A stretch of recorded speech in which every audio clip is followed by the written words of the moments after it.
আসসালামু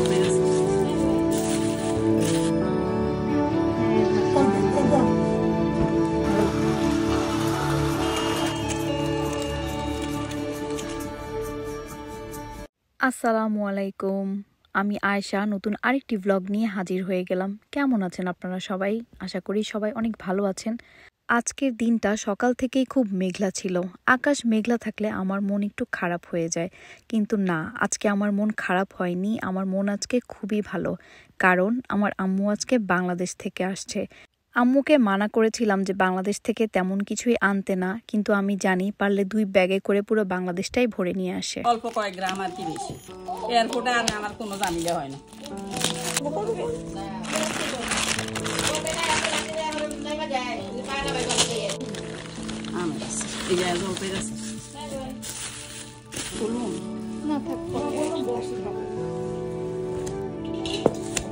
এই সব কয়টা জিনিস একবার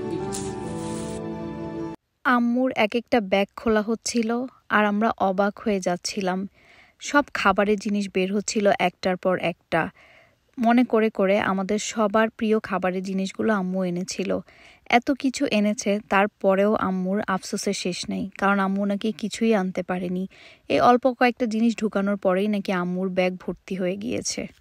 আসলেই মায়েদের মন এমনই হয়। সন্তানের জন্য যত কিছুই করুক না কেন, তাদের কাছে তা খুবই সামান্যই মনে হয়।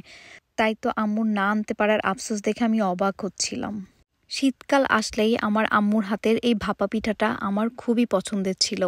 এবার যেহেতু শীতকালে আমি বাংলাদেশে নাই, তাই আম্মু মনে করে আমার জন্য সবার আগে ভাপা পিঠাটাই বানিয়েছিল। আর শীতকালের জলপাইয়ের আচার আম্মুর হাতের আমার খুবই পছন্দ। আমি ঠিক যেভাবে পছন্দ করি ঠিক সেভাবেই বেশি করে তেল আর ঝোল দিয়ে আচারটা বানিয়ে এনেছিল। আর আম্মুর একদিন লাল শাক খাওয়া দেখে আমি আফসোস করছিলাম অনেকদিন লাল শাক খাইনি। আমার কথা শুনে মনে করে সেই লাল শাক ভাজিও আমার জন্য করে এনেছে। কি বলবো। এরপর পিঠা আনা পর্যন্তই শেষ না, নিজের হাতে পিঠা বেড়ে চোখের সামনে বসে আমাকে পিঠা খাওয়ালো। পৃথিবীতে সবকিছুর তুলনা হলেও মায়েদের কোনো তুলনাই হয় না আসলেই। এরপরে শুধু কি খাবার জিনিসই এনেছিল? জামা কাপড় থেকে শুরু করে নাতি নাতনিদের খেলনা কি আনে নাই আম্মু এবার? হ্যাঁ যেটা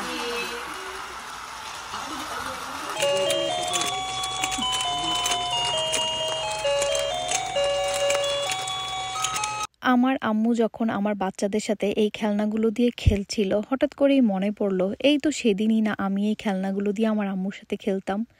আমার আজকের ব্লগটি কেমন লাগলো অবশ্যই কমেন্ট করে জানাবেন। পরবর্তী ব্লগ দেখার আমন্ত্রণ জানিয়ে আজকের মতো আল্লাহ হাফেজ।